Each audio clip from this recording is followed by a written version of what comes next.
of me. Help me find the stronger part of me, of me. Turn around, give yourself the permission. Just know that you deserve it. But sometimes I get scared and dismissive.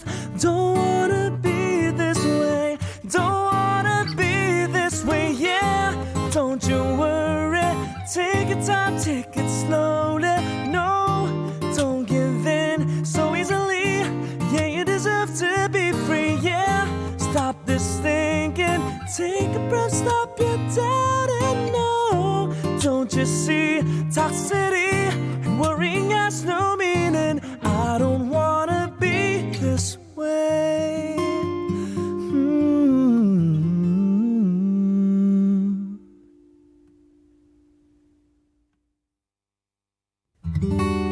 It's never easy feeling like you're so alone, and your heart feels like a stone. Think about it night and day, wondering if you'll be okay. I'm here in this place once again, suffocating. It's drowning me too deep. I know I've gotta stop this, so yeah, don't you worry. Take your time, take it slowly. No, don't give in so easily. Yeah, you deserve to be free, yeah. Stop this thinking, take a breath, stop your doubting. No, don't you see toxicity and worrying has no meaning. I don't wanna be this way. Navigating through the clutter in my mind, I do this all the time. Think about all you've done, it's a journey. Just know that you deserve it. Look ahead and keep on walking, walking towards the light. Oh yeah, stop this thinking. Take a breath, stop your doubting. No, don't you see toxicity and worrying has no meaning. I don't wanna be this way. Help me find the happy side of me, of me. Help me find the stronger part of me, of me. Turn around, give yourself the permission. Just know that you deserve it. But sometimes I get scared and dismissive. Don't wanna be this way. Don't wanna be this way, yeah. Don't you worry. Take your time, take it slowly. No, don't give in so easily. Yeah, you deserve to be free, yeah. Stop this thinking. Take a breath, stop your doubting. No, don't you see toxicity and worrying has no meaning. I don't wanna be this way.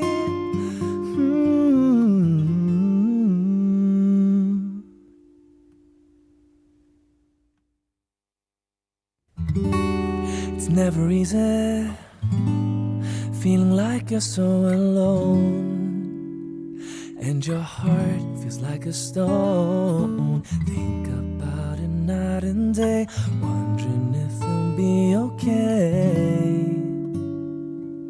I'm here in this place once again, suffocating. It's drowning me too deep. I know I've gotta stop this, so yeah, don't you worry. Take your time, take it slowly. No, don't give in so easily. Yeah, you deserve to.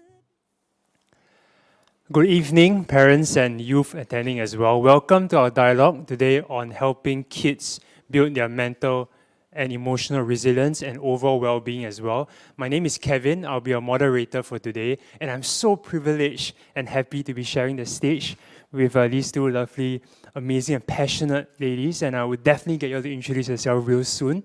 But before that, just a quick acknowledgement of today's event. It's organized as part of the Beyond the Label Fest, and that's part of a movement beyond the label, a nationwide campaign led by National Council of Social Service to address stigma and also build a more inclusive society. Okay, just some quick awareness for all of you. 1 in 7 people actually face a mental health condition, and recent times in COVID as well, that number is increasing, and it is a challenge that people are facing stress. And a lot of it actually starts at home. A lot of addressing stigma, building resilience starts in families, and that's our focus for today. Okay, so before I introduce myself, I'd love to let ladies introduce themselves first. Maybe we can start with you, Doreen. Hi, I'm Doreen. I'm a co-founder of the PleaseStay movement. I lost my son Evan in 2016, and a group of bereaved moms who shared the same experiences, we decided to come together to form this advocacy group. We hope to bring about more awareness on prevention of youth suicide. Thank you, Doreen. And Sally? Hi, very good evening to everybody. My name is Celine, and I'm the manager of Boys Town Clinical Intervention Center, which is the therapy and counselling arm of Boys Town. So Boys Town started as a residential home for war-torn children and orphans in the 1940s. So over the years, we have actually evolved and extended our services to the community. Thank you. Thank you, Celine. And of course, for myself, a brief introduction. My name is Kevin. I'm a founder of Rebound with Resilience. Personally, I faced mental health conditions, depression and mania when I was a bit younger.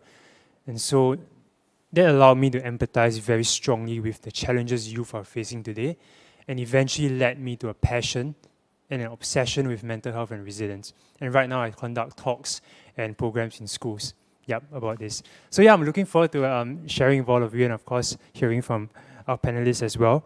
Today we're going to go with a simple flow. Okay, I think you're here to know how to build resilience. So we're going to talk about what resilience is, why is it important, and how to build resilience, right? Practical tips and strategies. And of course, we're going to take some questions from you as well. Okay, so let's begin. Let's begin with the definition first of resilience. Doreen, maybe I'm going to go ahead. What does resilience mean to you, and what does it mean to you, and what is it? Yeah.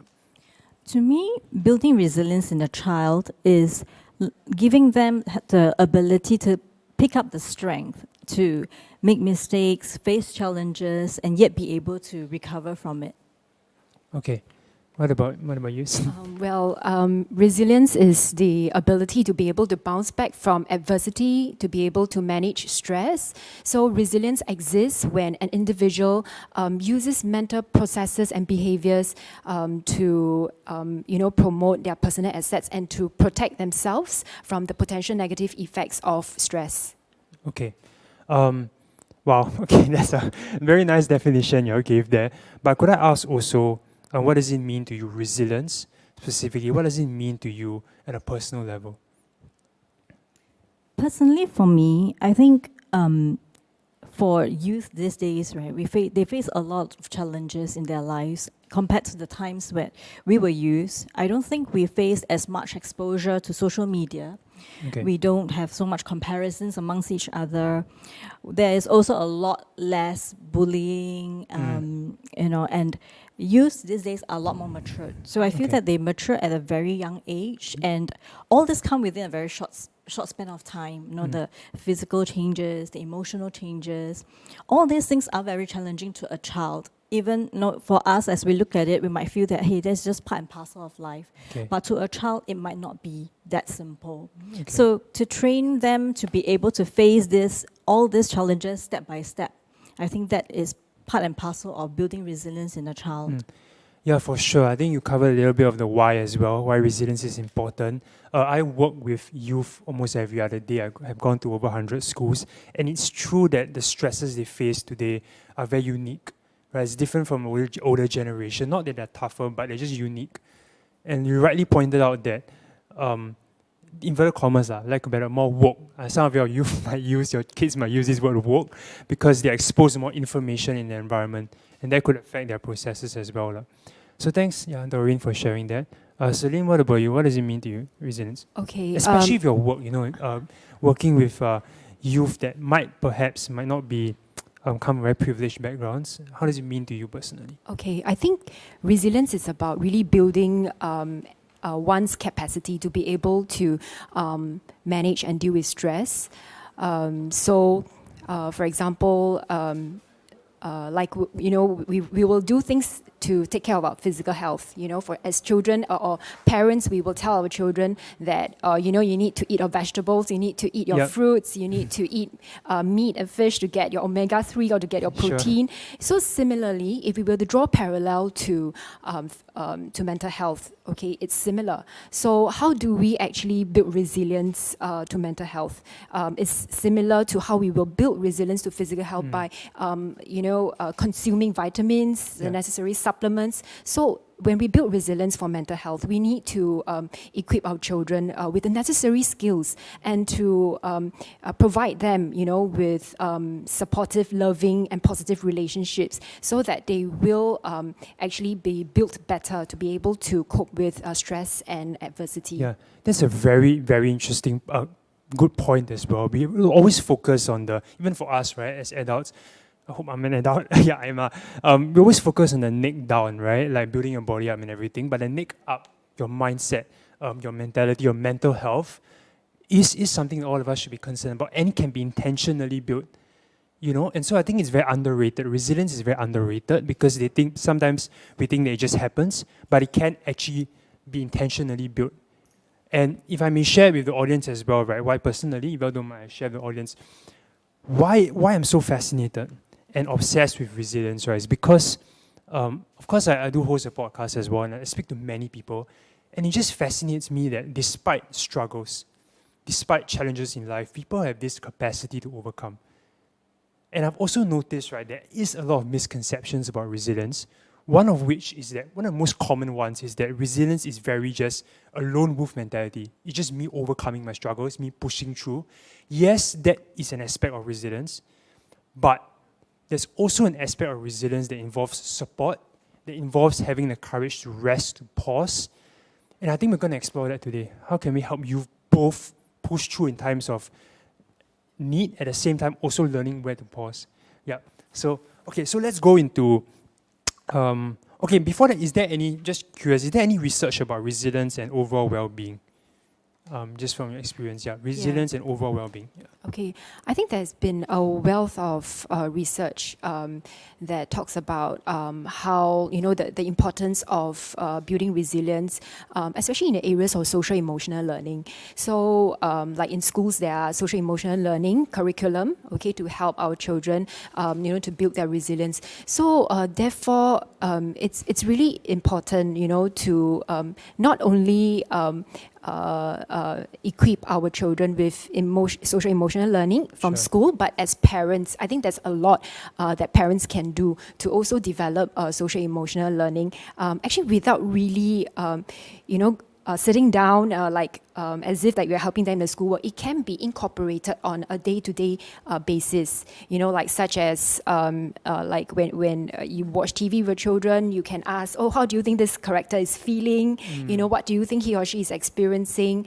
Or even when watching the news related to mental health, this is how parents and their children can start talking, about mental health, because the earlier you start, the more awareness and knowledge that, your children will have, that will help them to build their compassion for those who have mental health conditions, and it also helps them to, and it also helps to decrease stigma. Sure. Yeah.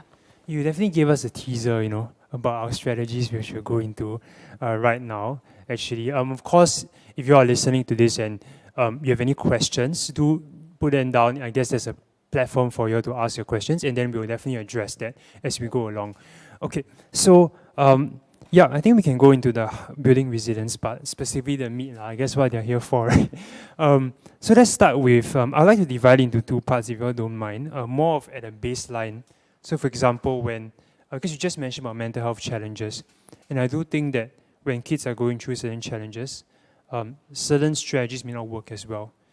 So I think maybe let's start with baseline first. If let's say the youth is just They're not necessarily have any mental health conditions, and they're just going to school. Normally, they're playing around. Sometimes they face stress from exams.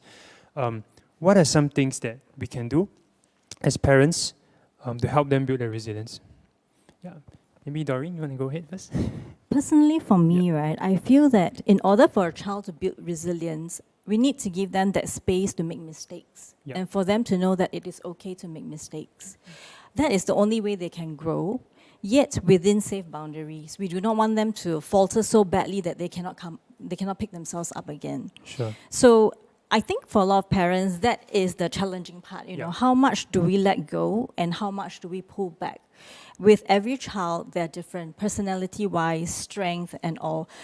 What I can say is that we do not want to undermine things that they fear. For example, like my son, my younger son now, he is afraid of the dark. He doesn't want to go upstairs to the second floor on his own. And for me, it's like, okay, I'll go with you, you know, and slowly as we go up the stairs, we'll talk about what you're afraid of, what you should do, maybe say a prayer when you go up, you know, if you're feeling fearful, but never to say what you're afraid of, you know, not to undermine their fear, because that fear is very, very real to them. Yeah. Addressing it out of empathy as well, right? Not just discipline and correction and why you cannot do this, right, alone. Okay. So anyone add on to that? Okay, yeah. So I feel that the basic premise of building resilience is relationships. Okay, that is the foundation of building resilience. So I think it's really important for parents to build a relationship with their children so that they have a sense of connectedness. Okay, so that is at home. So when they are in schools, in the social setting, okay, helping them to build friendships, positive peer relationships, or even relationships with their teachers, or even school counselors in school, or mentor, is very helpful in helping them to, as a start, to build resilience. So once the positive relationships have been established, the rest will naturally come in. Yeah.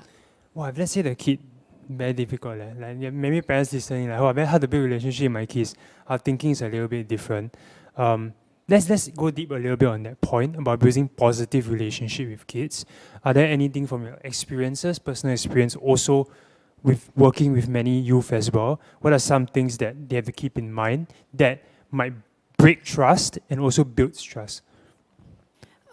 So for younger children, preschoolers or lower primary children, I think it will come naturally for parents to, have that really close and positive relationship with them.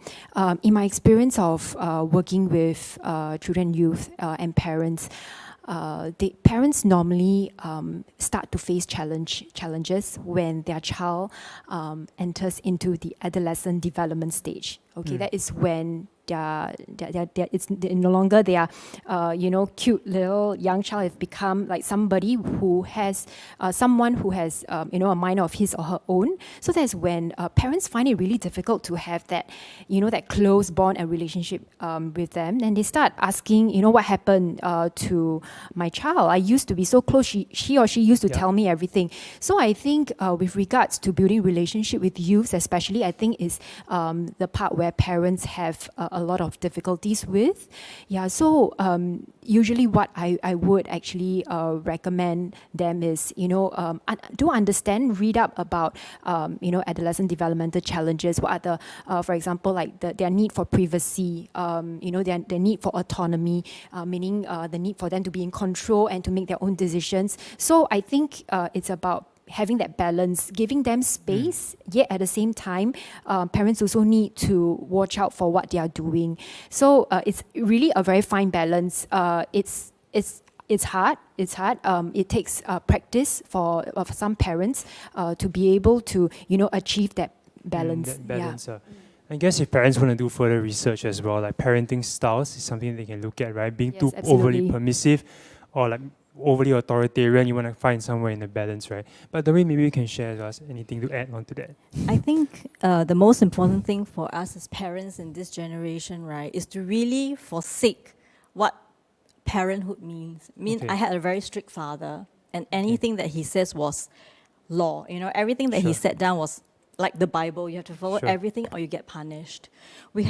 And when we become parents ourselves, we will imagine that, okay, when my children Right. are older, this is what I should be doing. But it is a very different generation altogether. And I think the hardest part as parents, right, is to forsake all that you've known about parenthood to become a friend rather than a parent, which is very, very different from our generation. And there is really no example to follow from. And practically, we're learning from scratch how to be a friend to a teenager Yeah. who enjoys different things, Right. and the topics are different.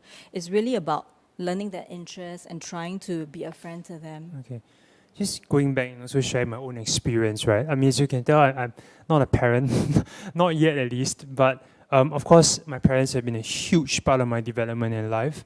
And if I may be vulnerable with the audience as well, I kind of grew up as an inverted commas perfect kid, where I did well in studies and sports. But that dangerously built my self-esteem on variables, right? Things that vary, like my grades, achievements, what other people thought about me. My esteem became a lot based on external factors. And I think later on we can talk about why that might be dangerous and how to guard against that. But for me, because of that, I did face struggles with my mental health eventually, depression, and it's very difficult. And I remember my parents, right? The first time I actually had a suicidal thought come to my mind, it scared me for two reasons. Number one, I was scared because I was even capable of having such a thought. And number two, I had no control over it. And the second thing actually scared me more. And imagine me letting my mom know at that point in time. I remember I let her know and she hugged me. I could feel a shiver run down her spine because no parent wants their kid to say that to them. And they didn't understand. They didn't understand what depression was, but they empathized. They did their best to understand and empathize rather than just invalidate it or just say, you know what, just get over it. It's just a phase. And I think speaking to a lot of youth today, right, that is what they want a little bit more from their parents. A bit more of that empathy, like you said, and understanding where they're coming from. Instead of just that iron hand of discipline, which again, that's okay. I think in a certain context, but like Doreen rightly pointed out, the way youth today deal with stresses and the relationship with their parents that they desire is very different.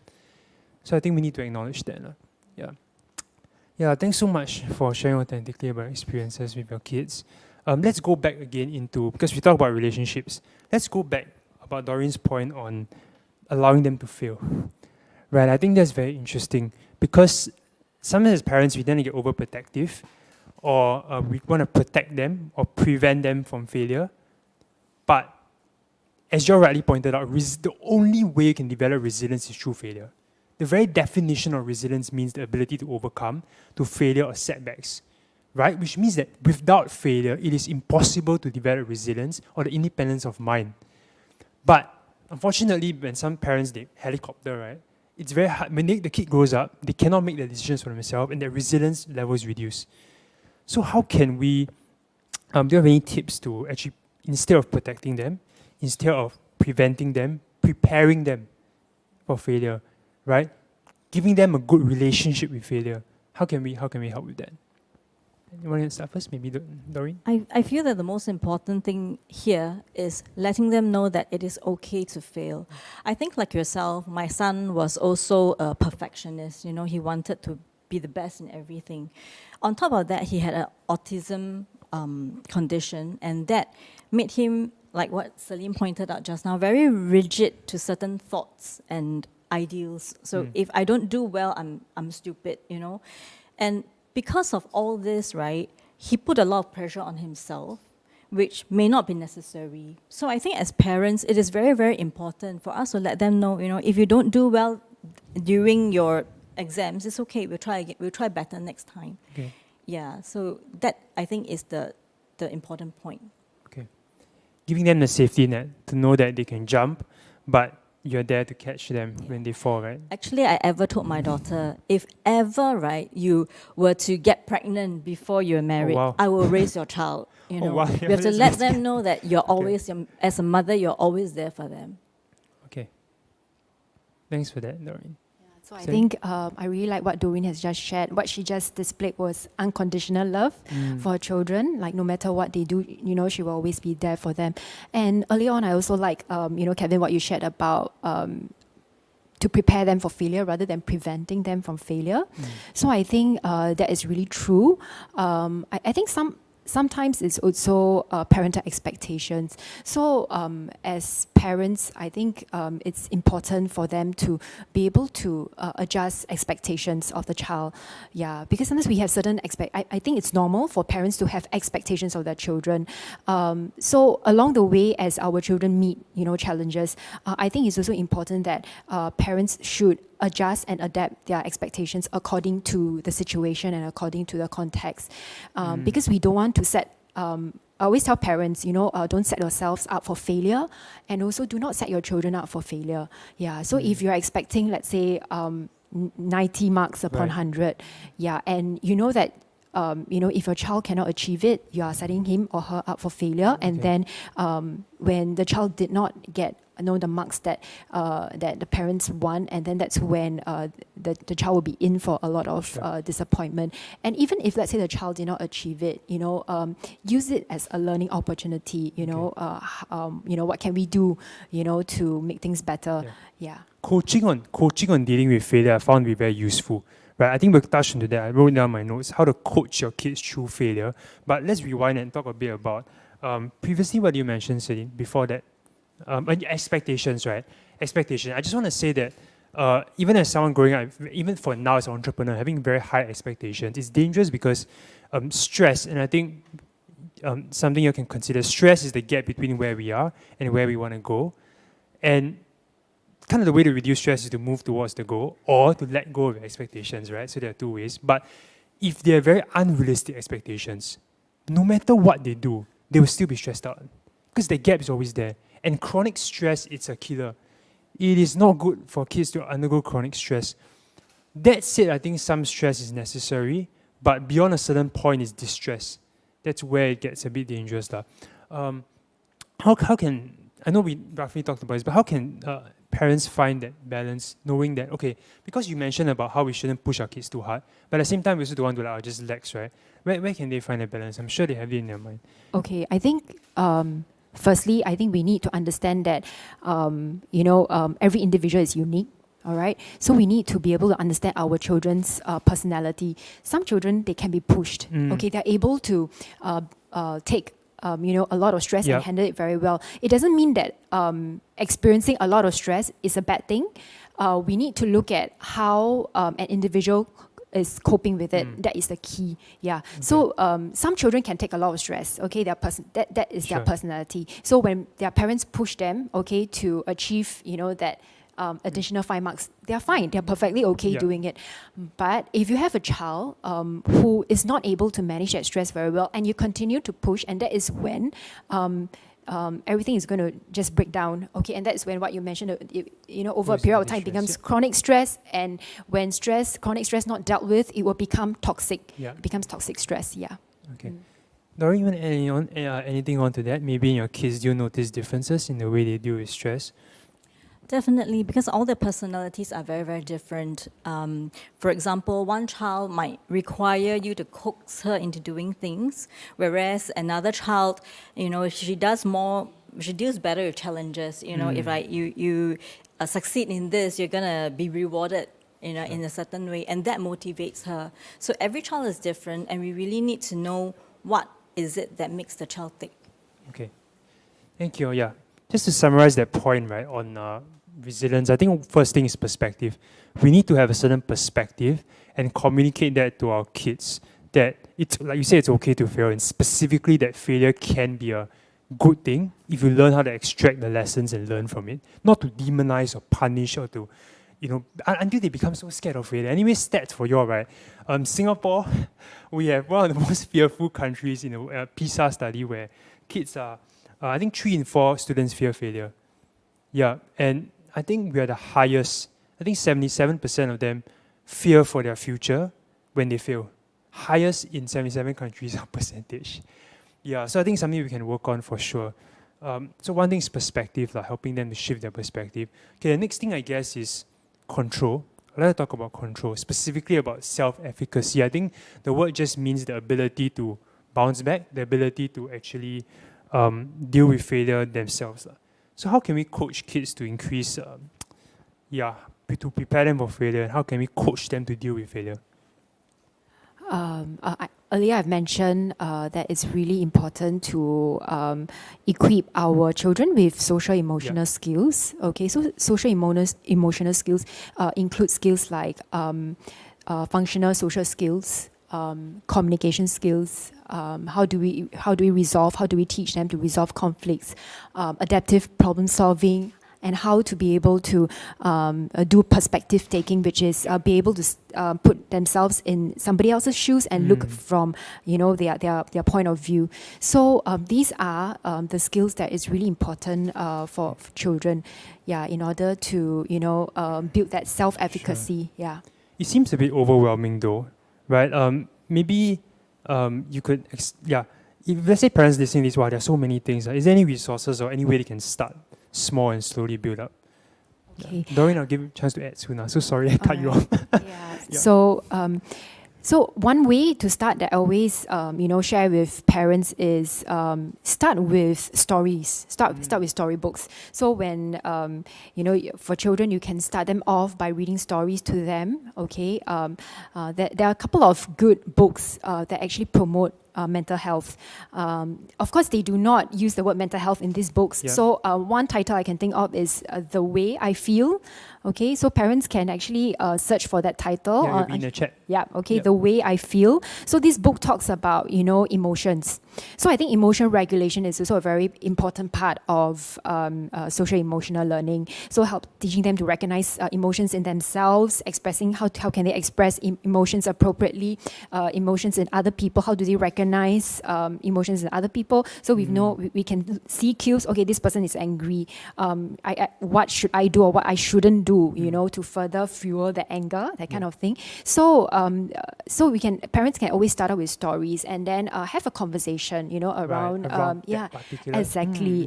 Yeah. So it does not have to be, I know sometimes parents will be very stressed. Oh, I need to work. I have to, coach them in the academics. And now I have to teach them social emotional learning. So like I mentioned earlier, it doesn't have to be, you don't have to take really time out and sit down, at a table. It can be, when you're having a meal with them, you can talk about it. When you're watching a TV, you can ask the child, hey, that person is, that character, he's feeling really upset or frustrated, right? Oh, she is feeling very happy. So by watching TV shows, cartoons, movies, even when watching the news or reading the news together, sometimes these are opportunities to talk about, emotions. Drawing out teaching points, right? Okay. Yeah, correct. Or sometimes when they experience failure, so these are actually learning points, that opportunities that parents can grab, to talk about how can they bounce back, Yeah. Love that. Doreen?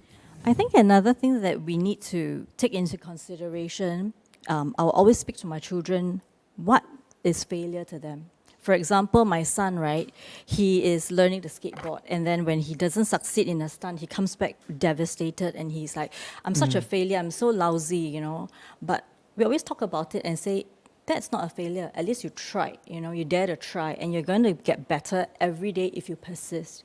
So sometimes I feel that to a child, failure might be, to us, something very small, but to them it's mind-blowing. So we need to be able to let them know what failure means. Even if you don't score well in an exam, does that define you? It doesn't define you. And that is technically not a failure if it does not define you. But if you let it define you, then it will become a failure. Yeah, thank you. If I may add a little bit as well, one resource also for character strengths is Angela Duckworth. I think she's a thought leader in this area, and she has a blog as well. You might want to subscribe to it. I think it's really useful on character strengths. And to give you all, I guess, some codification or some way to organize it, there are 3 kinds, right? Strengths of mind, strengths of heart, and strengths of will. Okay, so strengths of mind are intellectual strengths, like intellectual curiosity, love for learning. Strengths of the heart, like what Celine mentioned, social emotional skills, interpersonal skills, empathy, and of course, strengths of the mind refers to intrapersonal, which ability to deal with setbacks. And I think having a mixture of these 3 actually forms that character that kids can actually build. I guess one thing I'd like to talk about is journaling as well. I think journaling is a very useful tip to help kids to journal and to process their emotions, look at and how do they then improve from there? Maybe you can share a bit more about journaling if you know. I know I put you on the spot. No, You're that's using- fine. I Yeah. do have a few clients Right. who actually take to journaling. Okay, I journaling is not something that works for every child, so it really depends. So, having said that, there is a wide range of coping skills and strategies available. But I think it's really looking. Once again, I want to emphasize. Every child is different. Okay, every child is unique. So it really depends on what they enjoy doing. Okay, it must be something that they like. So some kids I've worked with, they don't really like the idea of writing down or jotting down their thoughts. But I do have, another group of clients who feel that journaling really helped them in their mental health journey. Yeah, so they enjoy the process of, just writing or, using their markers, highlighters to decorate their journals and so on. So journaling doesn't have to be just really writing. Yeah. Okay, you can also journal using art. So some of them prefer to, just draw, doodle, in that book. So so I think journaling can be a very good way of, helping to actually help them to learn how to express themselves. Yeah. For my kids, they like to draw. So Okay. I actually buy them doodle books where they can draw. So in their free time, they will be expressing their feelings through drawings. And it really tells a lot about them, about how they feel that particular day. So every time they finish drawing, I try to sit down with them and go through like what they drew, why did they, what were their thoughts. And it helps me understand them a lot more actually as a parent when they are allowed to express themselves without being controlled, without, us saying, oh, why did you draw this ugly picture? Why is this guy so angry? Just let them express themselves in their own way. Okay. Yeah. I guess a quick tip also for your a simple framework you might want to look at in coaching your kids is the what happened, why did it happen, and what can I do to improve lah. That's a very simple what, so what, and now what kind of approach. Another thing that you might want to consider is also asking them to reflect on their successes. Not just their failures, but also reflect on their successes, right? And what went well, what did they do well? Honoring that success so they can build on that strengths. Otherwise, it's just only about failure, right? And also, I think research shows that when you get kids to reflect on their success, they also start to think about, hey, I actually overcome these steps in order to get to that success. So they build that resilience and the perspective towards, hey, I actually did build resilience in the process. Yeah, so that is something you can consider. Of course, Celine did mention it's very personal, so apply in your own context. Yeah. I think we still have half an hour, so I hope you enjoy it so far. Maybe how's the comments in the chat? Okay, good. Okay, great. Okay, I think we talk about perspective and self-efficacy. I think one thing that fascinates me also is self-esteem. Right, self-esteem is very strongly linked to resilience. So maybe share a bit more about esteem. What do you think kids' esteem? How can you build kids' self-esteem, and what do we need to watch out for that causes a break in esteem? Yeah, so I think how do we build confidence and self-esteem? I think like what Kevin you mentioned earlier about looking at the child's strengths. I think as an Asian society in our culture, I think we tend to focus a lot on the deficits rather than the strengths. Okay, and this happens a lot in parenting. I mean, I myself, like Doreen, I grew up with very strict parents. So they will point out, what I've done wrong, what I'm not good at, and I'm supposed to improve on them. So this is cultural. So I think it's important to shift mindsets of parents to, start looking at, what are they good at.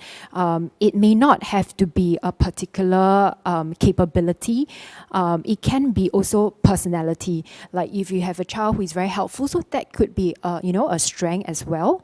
Yeah, so I think to build self-esteem and confidence, the first thing to start is think about what your child is good at.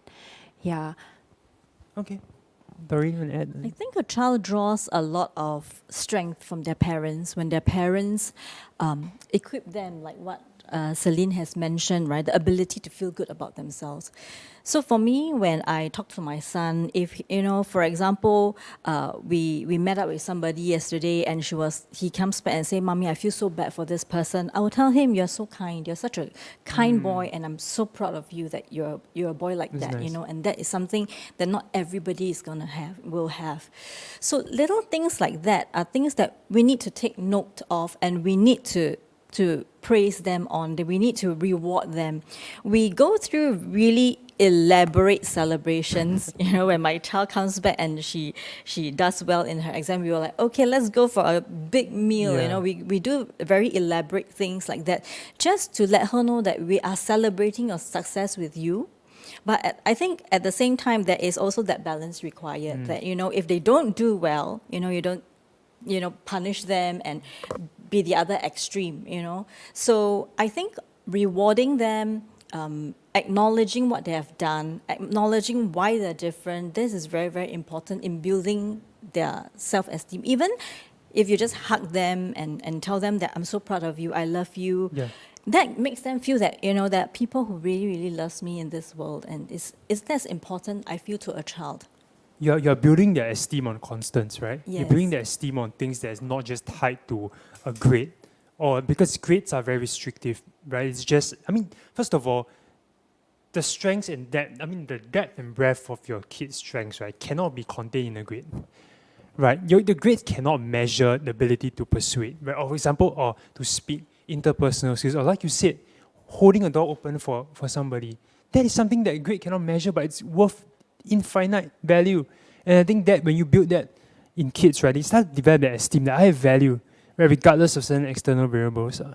And I find that because we do this to my children, right, that we praise them for all the little kind gestures that they do it even more, and they improve on it because they feel that, that is something that my mom acknowledges, and my mom thinks that I'm doing a wonderful job. Even when we're playing with my youngest child, she gets, she guesses which finger she used to, poke my head, and I would, wow, you're awesome, how do you know? Yeah. Even little things like that makes her feel so good about herself, even through play, even through little things like that may mean nothing to a lot of people, but to them it's like, wow, my mom thinks I'm super, I am a superhero because I managed to guess which finger she used, Yeah. Little things like that means a lot to them, a lot more than we know. Okay. Anything there? Celine, before I like what Doreen does, like really celebrating successes even if they are small. So I think celebrating small successes is really important, and to and also to measure their efforts and their successes using a micrometer rather than measuring them using a yardstick is really important. So every small baby success. I like that. I'll take it down in my journal. Micrometer and not yardstick. Yes, that's right. Yeah, it's true. I think every ideal is a judge, right? Even in my own endeavors, every ideal is a judge that can get. When you set an ideal, you feel immediately judged or inferior by it. And I think the antidote to that is either just let go of all your ideals, but we can't do that, right? Sometimes. I think the next best option, like you said, is to measure that, to judge yourself on the millimeter progress, and build a confidence from there. I do just want to add one study that might interest parents before we move to the final segment. That's about a growth mindset, And I think parents, if you have not heard of this before, you might have heard of it, but if you haven't, Carol Dweck's a researcher. She spent 40 years of her life in this. I guess you can, it will be in the chat as well, along with her book. But just take about 2 minutes, just to share this with audience, right? Very fascinating. So she did this study where she got kids to do puzzles, okay? Like kids to do puzzles, easy puzzles, and all of them actually did well, okay? So all of them did well. Now, they split them to 3 groups, okay? The first group, they praised them for the outcome, okay, as well as their intelligence. Oh, you're so smart, that's why you're doing this well. The second group, they praised them for the effort they put in, right? Okay, you put in a certain effort, that's why you did well. And the third group is the control group. So they just said, that's a good score. Now, the next experiment, they gave them a set of tougher puzzles. Make a guess, right, parents? Make a guess, which group actually performed the best? Right, the one that were praised for intelligence, effort, or the control. The study shown is repeated, right, that the ones that were praised for the intelligence were very afraid of doing the next puzzles. because they did not want to do anything that called into question their talent or their intelligence. They wanted to protect their ego, and therefore they felt very discouraged when they failed. Whereas the second group of students who were praised for their effort, they were actually encouraged by the fact that they need to put in more effort. They were encouraged by the new challenge, you know? So the point is this, and this study is replicated a lot, that I think it's important to praise kids for the effort and not just on the outcomes alone, because we start to build subconsciously their esteem just on the grades. And that was what happened to me, which was why I had such a big fall, because my self-esteem was only on variables. Yeah, so I think that's something you can look into. That's interesting. Yeah, I know, Celine, you probably heard of it before the study? Yes, I have. I think she has written books on it. Yeah. Mindset. Yeah. So I think the growth mindset and a fixed mindset. Yeah. So I think if those of our audiences who are tuning in right now, I think when we are to illustrate this to our children, I think of it as watering a plant. If the act of watering a plant is really putting the effort. So if you put in an effort to water the plant from time to time and fertilize the plant will grow. So that's when you have the growth mindset. But if you stop watering the plant or even taking care of the plant, all right, that's when the plant will stop growing. So that's how fixed mindset come about. So for parents who are interested, they can actually go to Pinterest. Pinterest have tons of resources for growth mindset. There are tons of worksheets, printables on growth mindset that will guide parents along for those who are interested, to have conversations to their children about growth mindset. Yeah. Sure. If you're ambitious, you can also buy a book. It's called Mindset. Yeah, from any popular bookstore. Okay, we do have a lot of questions, but we do have to cover one last part before we go into questions. Let's take about 5 minutes max for this, right? The last part about resilience also I mentioned earlier about seeking support. Okay, professional help, especially when certain challenges are a bit severe or anxiety, maybe mental health challenges. How can parents seek professional help with their kids, especially when it's very stigmatized? So there are actually plenty of help out there. So parents who feel that if you feel like there is something that's not right with your child, you are noticing, observing behaviors that is not typical of a children. They can seek a consultation. They can actually go to a polyclinic, to get a referral, to a hospital that provides mental health support such as NUH, KKH, or IMH Child Guidance Clinic, and then fees are actually subsidized. Okay, so besides government hospitals and clinics, parents can also actually approach social service agencies, or even youths themselves can approach social service agencies in a community. So there are plenty of affordable or even free counselling services around. So Boys Town is one agency that offers actually free counselling service upon review of income. So typically for youths who do not have an income, sometimes they do get free counselling as well. So there are other free counselling platforms such as Fei Yue e-counselling. They have online counselling services. Limitless also provides free counselling. We also have campus peer support for youth. That provides peer support, because seeking help for mental health issues does not mean that you have to see a counsellor, a psychiatrist or a psychologist. You can also seek peer support. That's right. There are also services provided by Silver Ribbon, Singapore Association for Mental Health. So these are some of these agencies that I've just quoted. They do provide complimentary counselling. Just a quick add-on as well. Chat also provides a free personalized mental health check for our audience, youth between 16 to 30. And recently, it's a scheme called the Community Health Assist Scheme. Okay, private GP clinics as well is available there, subsidies. So I believe it will be somewhere in the resources. You can check it out. Quick question for you also about if parents feel a bit overwhelmed, so many things, right? Where do they start looking? Okay, so if parents feel overwhelmed, okay, I think that's a point to start. So start with, the school counselor, because the school is an environment that they're familiar with. Correct. So they can actually approach school counselor if, they wish to seek professional help outside okay, it is possible. School counselors I've worked with, they have all these resources. We do reach out to the schools to let them know of, that there are services available in the community that parents can turn to. Okay. And then, of course, like what I mentioned, like some of those helplines available, like SOS, Tinker Friend, they can actually call them up, to ask for information with regards to seeking help. Don't you add about school counselors? Yeah, you mentioned. Yes. Personally, for me, right, what worked was really school counseling, because that is the environment where my child is in most of the time. Yeah.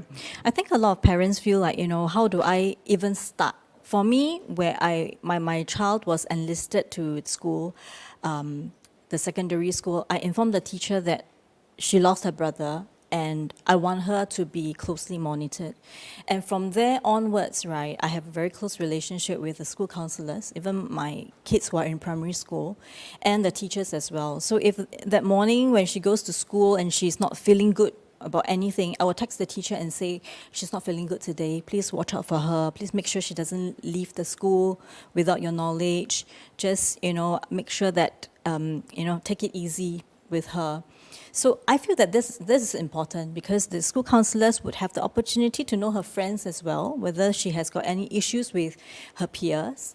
These are the sources of stress sometimes, right? So I just, keep a very, very close connection with them so that we can inform each other of their progress emotionally as well. Last question before we go into the Q&A. Stigma.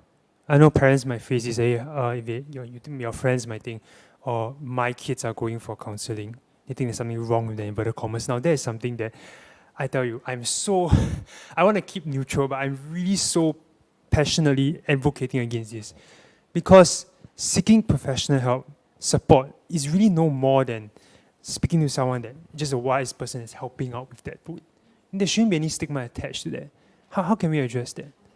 Yeah, thanks for bringing that out, Kevin. I think it's really important to address, some of these concerns that parents, children, and youth, have about stigma with regards to seeking help. So one of it, I think we just addressed earlier, like expensive counselling services. I've just mentioned a couple of agencies who are able to provide free or affordable counselling, and then the second stigma would be, some youths, especially, they are very concerned, or parents even, they are very concerned about confidentiality. So everything that's discussed in a counselling session is private and confidential. Even if they go to government clinics and hospitals, medical records are also kept private and confidential. Yeah, so I think there have been some youths who also have concerns about, what if in the future, when I go out to work and my employer actually asks me, do I have a mental health condition? I think some of you may be familiar with, having to fill in that form where you have to declare whether you have a mental health condition. So the good news is that since November 2020, TAFEP, which is the Tripartite Alliance for Fair and Progressive Employment Practices, have actually mandate that employers should not be asking candidates, for their to declare whether they have mental health conditions or not. So I think youths out there who have such concerns, I think they can be rest assured that they can actually seek help in confidence. Okay. Doreen, anything there? I think in our advocacy work in the PleaseStay movement, one thing that I strongly wish to advocate as well is for counselling to become mandatory for all students, just like you have the dental clinic, everybody goes to the dental clinic. Because a lot of children who are depressed, who are stressed, who are challenged, right? It starts from very, very little things. Like, for example, parents who are always fighting in front of them. If they are abused, if they need financial assistance, but they have no accessibility. For example, my child comes back to me and say, "Mommy, I gave my allowance to my friend who had no allowance to have her recess." I think if these are addressed, if these are made known, the counselor can get the parents to go seek financial help. And when a child has no money for food every day while the rest of her classmates are eating, wouldn't that eventually lead to self-esteem and make her dwindle even further, and the worst case would be to become depressed. So I feel that if we are able to mandate counselling in schools, that will also take away stigma. Right? I was gonna say that. Yeah, because like my kids, they go to see the counselor in school, and sometimes when they come out, their friends will ask them, what happened, you know? It's like, wow, something. This is a big thing, right? Yeah, but when you go to the dentist, that's not what you're going to get, you know? Everybody's like, okay, it's part and parcel. And I think it also benefits other children whom we may think they are not depressed. We may think they are perfectly fine, but they're actually not. Yeah. Okay. Sorry, That's a I perspective. just want to add on to the part about privacy and confidentiality. So, of course, there are exceptions to, to confidentiality, and it's in situations Self-harm. whereby, the children and youth have disclosed that, they have intention of self-harming, or they have intention of harming others. That is when it will be, it has to be disclosed. Sure. It has to be made known to other parties who are involved. Okay, so this is to protect, their safety. Yeah. Okay. Yeah, I think that concludes. Thank you so much for that very nice rounded sharing. I think we talked about perspective, control, esteem, and then lastly support. I think that's a good kind of things to think about. Let's go into Q&As. I'm looking forward, I'm not sure about you, about the questions you're going to ask. Okay, this is from Azari. Yeah, thanks for joining us today. Okay, I'm just reading a question. I'm single, but an uncle to a nephew and a niece who are going through mental health issues. How can I, as an uncle, break the barrier to find connection with them, to open up to me about their struggles? Anybody wants to take this? I think first I have to applaud Azuri for being such a responsible uncle. I think, these are very challenging issues to face with. Trust, I feel, is the most important. In order for a child to break that barrier with you, you need to let them know that there will always be trust. Like counselors, right? Similar to what Celine has shared just now, you have to let them know that everything is confidential, and you're not gonna, I think for children, they're most afraid that, if I tell you, you're gonna tell my parents, and then they're gonna take action, and all. So I feel that the trust factor needs to be there. So with regards to trust, right, it takes time. I think to have the expectation that it takes time to build the trust, and to really pace the children, to pace the children. Sometimes we may be, as adults, we move faster than them, but they may not be ready. They are still holding back. So I think to ensure that they feel safe about talking about it, I think is to first, build a bond, to build a relationship with them first. To show them that you care, and then to let them know to take their time. Okay, they can take their time to talk about what is bothering them, and if they refuse to talk, that is not the end. We can ask them, who are the people in your support system? Who are the people in your circle that you trust and then you think that you can talk to? So helping them to think of anybody that they think that they trust and they are comfortable and feel safe talking to, and as an adult, you can refer, the children, to those people whom they have identified that they feel safe talking to. I think also in order to gain the trust of a youth, right, is to also acknowledge that we are not perfect as well. Like for my kids, sometimes they say, I did so badly in this, I can't do. I'll tell them, if it were me, I don't think I can even get onto the skateboard without breaking my back, So I also admit to them, when I was a kid, I did the same thing, so that they know that they're not judged upon when they disclose all the bad things in their eyes, that my uncle is going to feel that I'm a horrible kid.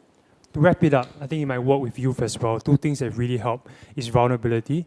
Vulnerability helps in connection and also creating a safe space without judgment. Keep in mind that judgment also comes through your non-verbals, so you've got to be very aware of that. And once you kind of slowly build that, express that concern, slowly it builds up, and there will come a time where they might open up to you, and then you have that trust to give suggestions, but the suggestions shouldn't come up front, right? The solution shouldn't come up front because that might be a bit premature. Okay, thank you for your question. Let's go to the next question. Good question from Carol. What is the advice for parents whose children put more stress on themselves than the parents? Wow, this actually, we didn't touch on this. Good question. For me, I'll just tell them I didn't do well in my studies when I was a kid too.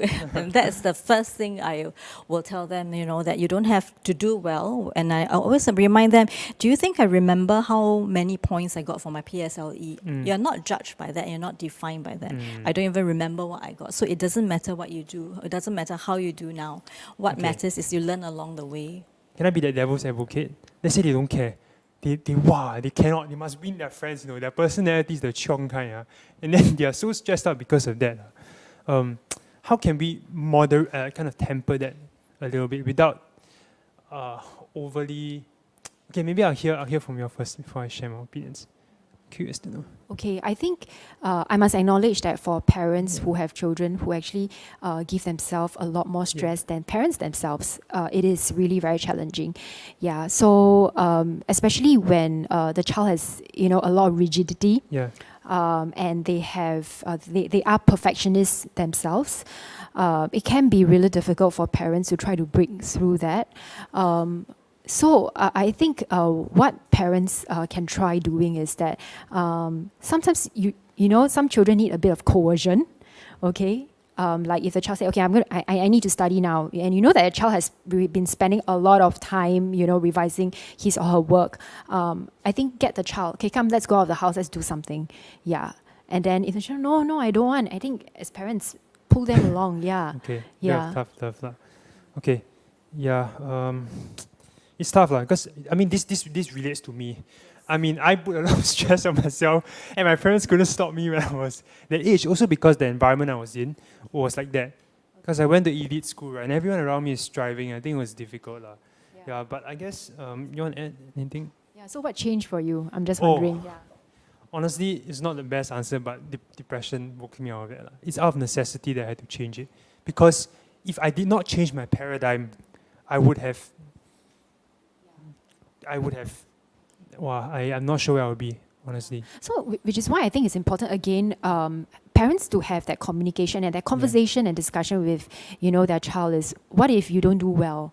Okay, what will happen? What are your concerns? So if they say, my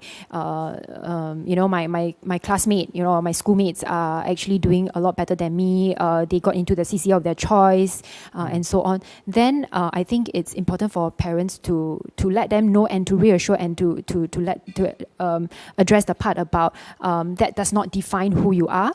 Okay, like getting into the CCA of a choice, getting 90 marks or A's is not, it does not define you.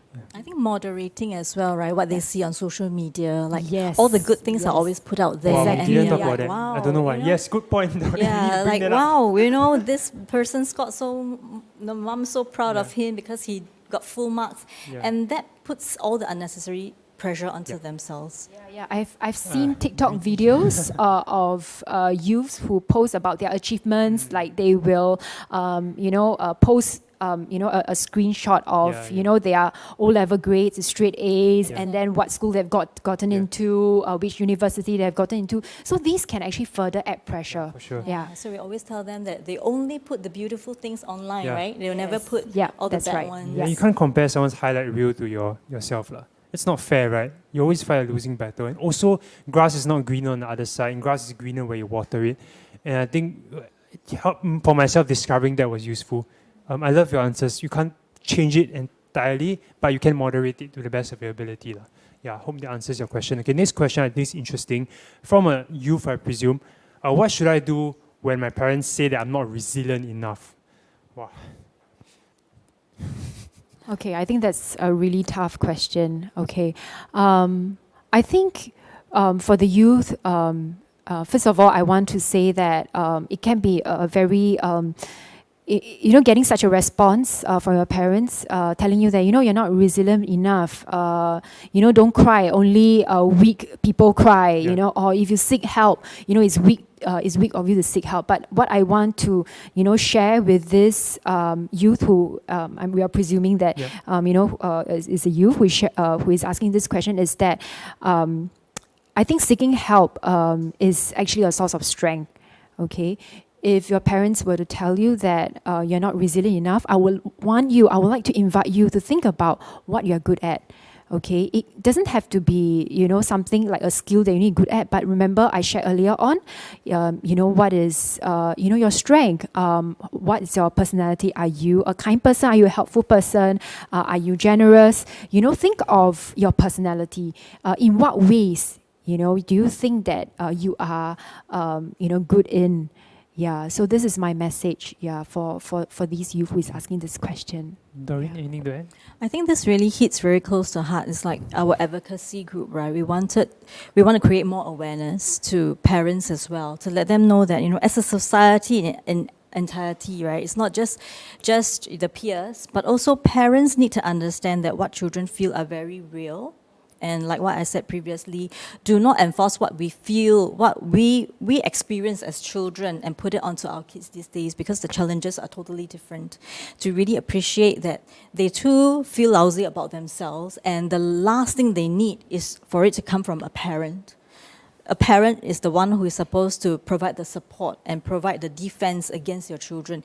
Even if I were to feel that my child is not resilient enough, it is not for me to tell my child that I don't think you're resilient, but how do I as a parent help my child build up that resilience? Okay. I think I'll address it from the youth's perspective. Quick one, 30 seconds. If you're a youth, you're still listening to me, right? Have a conversation with your parents. Okay, I know it's difficult sometimes, but I'm not sure how old you are, but I guess above 13, you can sit down and say, hey, mom and dad, it's okay, we have a chat. Right? Not standing up, just like sitting down having a chat and sharing with them honestly how you feel about this. They might, inverted commas, be disappointed in the short run, but in the long run, I think it will really help you. Okay, and personally, I want you to know that, like what Celine mentioned, asking for help is not giving up, it's refusing to give up. And I said at the beginning that resilience is not just in pushing through, it's also in learning to take the courage to rest, to pause, and to move on from there. Okay, so I wish you all the best with that. If you need help, you can DM me later if you need further help. I think we'll put our links there. Okay, from Spark Singapore, we have a question. Society and peer judgment is a big factor on a child's self-esteem. What needs to change in our society to enable us to nurture self-esteem in young? We just talked about this. Let's wait. Anyone can take it? I think we have spoken a lot about strength building, right? Yeah. So I think what needs to change in our society is really, mindset shift. Okay, so we've spoken a lot about paradigm, and Kevin, you mentioned about what actually helped you was having that complete paradigm shift. Yes, that complete paradigm shift. So as a society, I think it's important for all of us to shift our mindsets about not looking at the avoiding looking at the deficits of the child, because I think it's hard. I think it is, we still have, I think, quite a long way to that, because we are rooted in our Asian culture and all that, we tend to look at our weaknesses, not because we don't have bad intentions, but it is to look at weakness and to improve on them. But it's also important at the same time to acknowledge and to also draw a bit more focus, on strength. So I think what really needs to change our society is having that mindset shift that, hey, acknowledging the strengths in everyone. So this can start, for example, from young, for parents, it starts from the family, and then in school, where teachers can, give specific positive praise for efforts. Okay, we don't want to focus just on the outcome, but also focus on growth. On growth, on efforts as well, which we have actually discussed extensively earlier. Yeah. I think for a lot of people, right, it's very difficult for us to be able to accept that somebody is different, and that is something that the society needs to change. Like, for example, Evan was autistic, so he behaved very, very differently. But I don't think that society was able to accept the differences that they see in him, and was very quick to say, oh, this guy is boring, he keeps talking about the same thing over and over again. But that's due to his exposure, We need to be able to identify that everybody may behave differently, but they could have, in a certain circumstance that we do not understand, to just have that bit more empathy and kindness towards a fellow human being. I was going to say that, empathy. We just need more empathy, and I hope in your own capacity, you all can do your part. And you might think sometimes it's too small, my actions, but I do think that it's better than nothing. Right? And I hope one day we can have a more inclusive, empathetic society, and this is what Beyond the Label is about, actually. Yeah. Okay, another question here. My child is past the point of resilience or help or anything. I don't know how to get through to her. We've tried counsel, but it does not help. I sense a desperation in this question. My heart really goes out to you. Is there anything you want to add to this? I feel I don't have an answer to this. Yeah, I think I have actually worked with families and parents who actually are in the same situation as this participant. You know, they have been through so many mental health professionals or helping professionals, but it doesn't seem to help. So I just want to point out that seeking help doesn't mean that you need to actually look for a counselor, a psychiatrist, or a psychologist. It can come in the form of peer support as well. Right. So, like I mentioned, there are actually peer support groups out there. So one of it would be campus peer support for youth. So because sometimes I'm not sure how old is the child. I think if the child is a primary school going child, I think to find out from school whether they have any buddy programs or any mentors, or if let's say the child is a youth, okay, the parent can reach out to peer support groups, or you know, even starting from the school, like I mentioned, even in some secondary schools, I know they do have like a mentorship program, and MOE is also gradually going to start peer support programs in school as well. So seeking help doesn't mean that you just go to, you need to see a mental health professional. It can come in the form of, you know, a peer supporter, a mentor, or even, you know, a significant adult who has, you know, a positive influence in a child's life.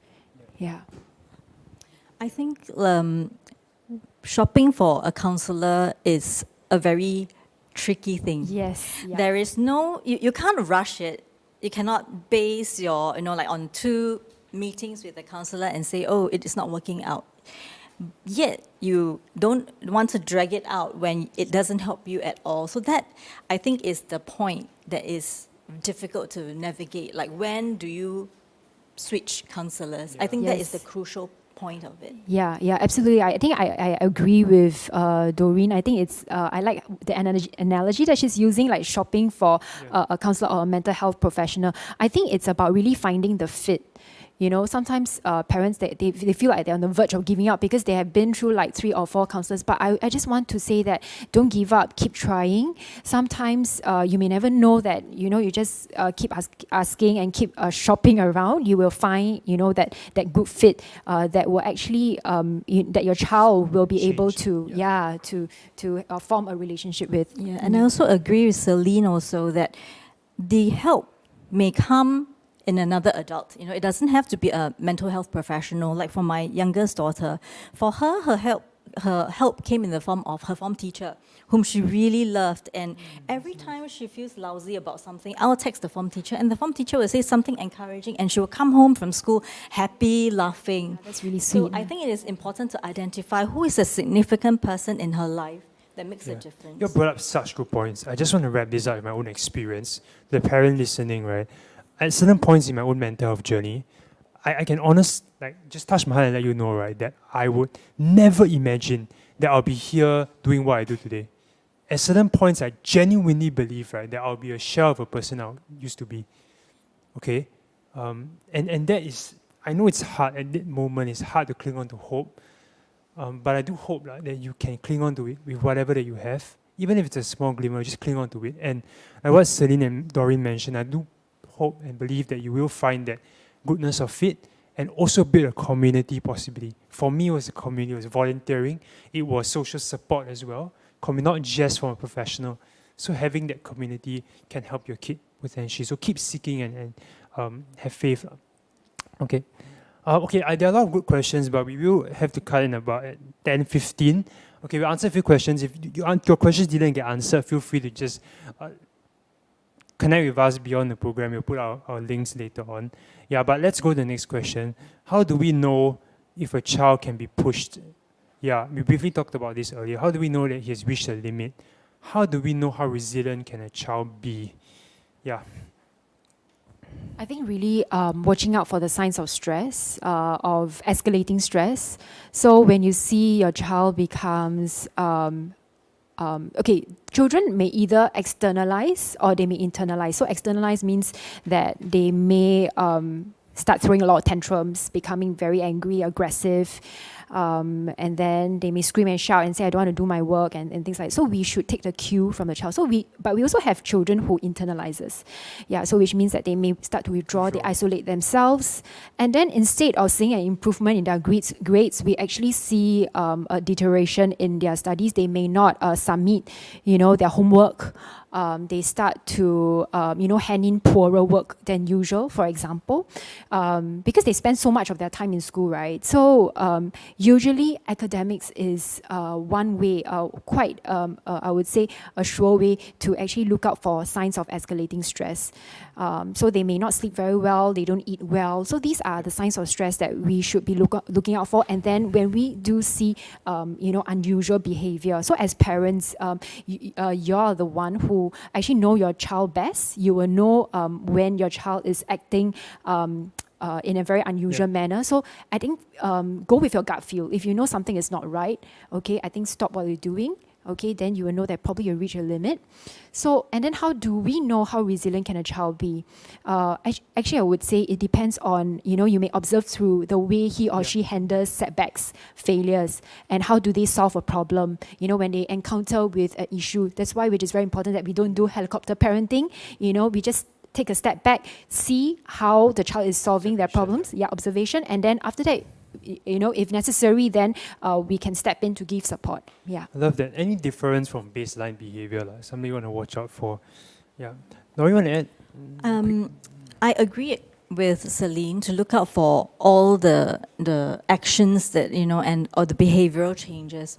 I think the only challenge for adults with adolescent children is it is sometimes very difficult to draw the line between, is he going through that teenage phase, or a lot of people told me at that time when I highlighted, Evan has started to withdraw. He doesn't like to do things he used to like, and people would tell me, it's normal, he's just becoming a teenager. Teenagers behave like that. But like Celine says, your gut feel, as a parent, that for me, I based it on my gut feel that something was not right. And we brought him to the doctors and all, and that was when he was diagnosed to have clinical depression. But it is important for us, challenging, I know, for a lot of parents, but it is important for us to just navigate on the safe side. As long as you think that something might be wrong, just navigate on the safe side and not assume that it's just his puberty, hormones acting up, etc. Okay. Err on the side of caution, and like you said, having a relationship with teachers or people around you, there are more people watching and looking as well. That I think that also helps. Okay, I think we can go to the next question. Knowing that, I'm not sure it is. I think it's not anymore. But let's answer. Knowing that committing suicide is an illegal offence in Singapore, what do you think can the police, teachers, or counsellors do to help spread awareness about suicide prevention? Is it illegal anymore? I don't think so, right? It's not. But I would like to correct something. The word committing suicide kinds of implies that they're doing something wrong. And I would like to just reiterate that suicide is not something that a person would want to do if they can control it.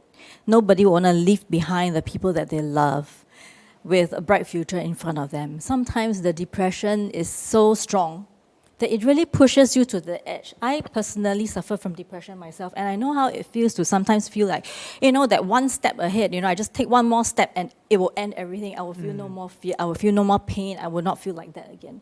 Suicide is something that cannot be controlled by the person who is feeling that. And what we can do to help them is to talk to them, show them empathy, be there to support them. That is very, very important in getting them out of this space.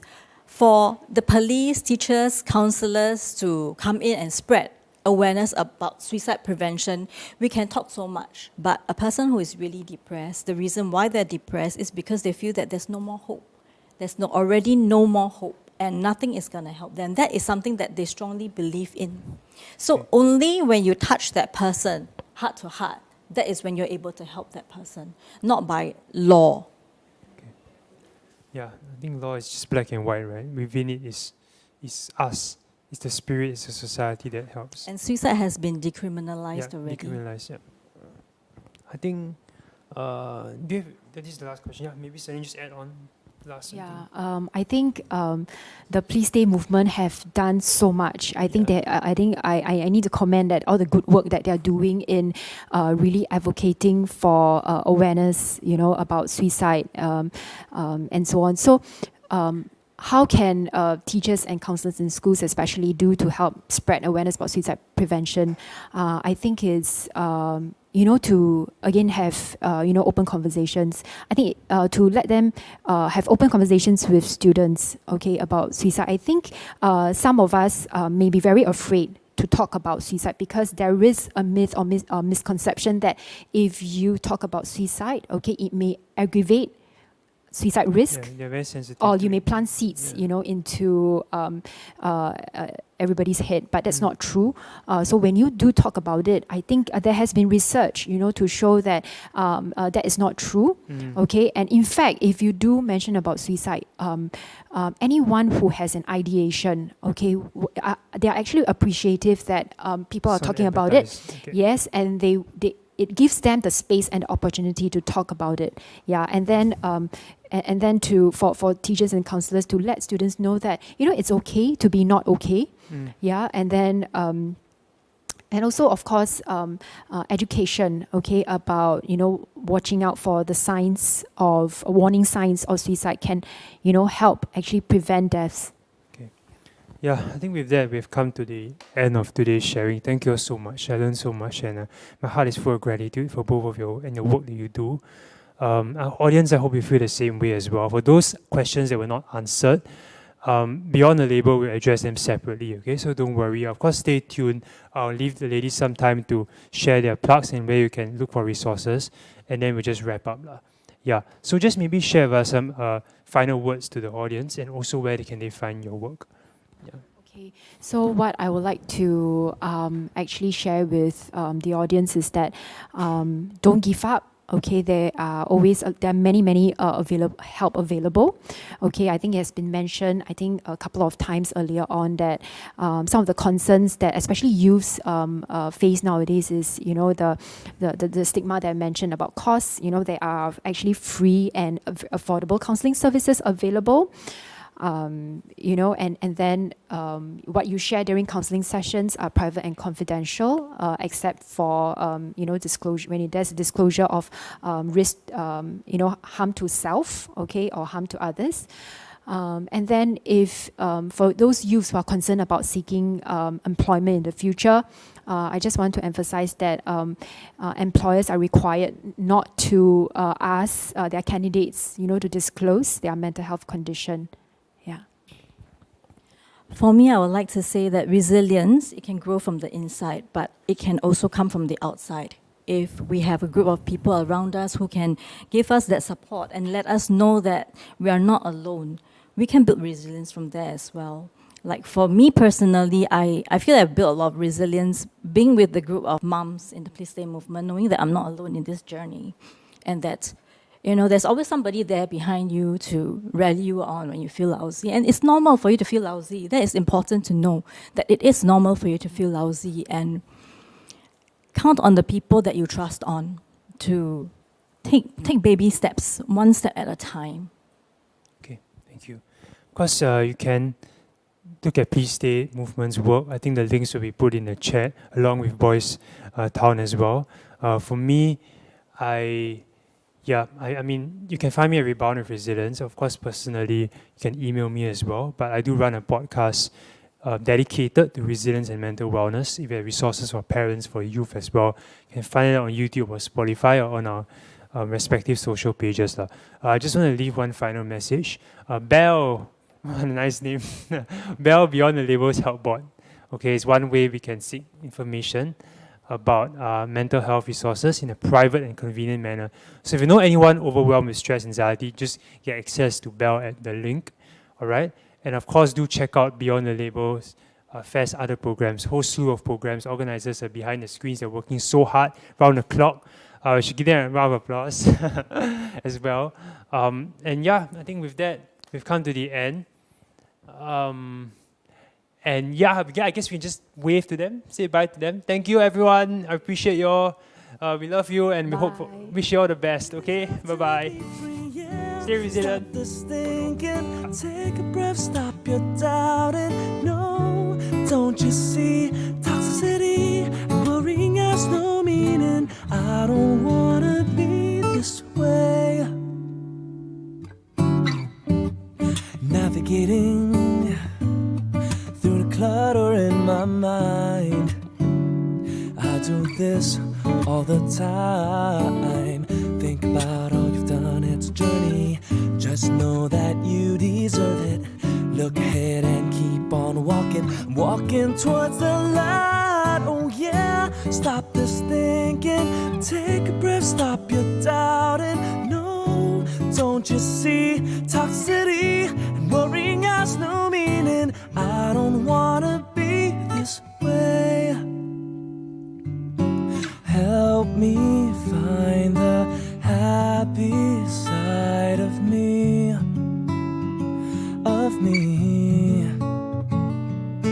Help me find the stronger part of me, of me. Turn around, give yourself the permission. Just know that you deserve it. But sometimes I get scared and dismissive. Don't wanna be this way. Don't wanna be this way, yeah. Don't you worry. Take your time, take it slowly. No, don't give in so easily. Yeah, you deserve to be free, yeah. Stop this thinking. Take a breath, stop your doubting. No, don't you see toxicity and worrying has no meaning. I don't wanna be this way.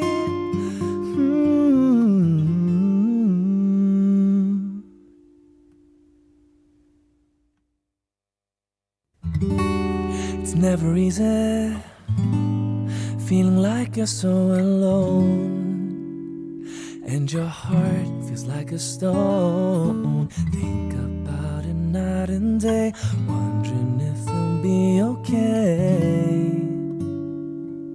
I'm here in this place once again, suffocating. It's drowning me too deep. I know I've gotta stop this, so yeah, don't you worry. Take your time, take it slowly. No, don't give in so easily. Yeah, you deserve to be free, yeah. Stop this thinking, take a breath, stop your doubting. No, don't you see toxicity and worrying has no meaning. I don't wanna be this way. Navigating through the clutter in my mind. I do this all the time. Think about all you've done, it's a journey. Just know that you deserve it. Look ahead and keep on walking, walking towards the light. Oh yeah, stop this thinking, take a breath, stop your doubting. No, don't you see toxicity and worrying has no meaning. I don't wanna be this way. Help me find the happy side of me, of me. Help me find the stronger part of me, of me. Turn around, give yourself the permission. Just know that you deserve it. But sometimes I get scared and dismissive. Don't wanna be this way. Don't wanna be this way, yeah. Don't you worry. Take your time, take it slowly. No, don't give in so easily. Yeah, you deserve to be free, yeah. Stop this thinking, take a breath, stop your doubting. No, don't you see toxicity and worrying has no meaning. I don't wanna be this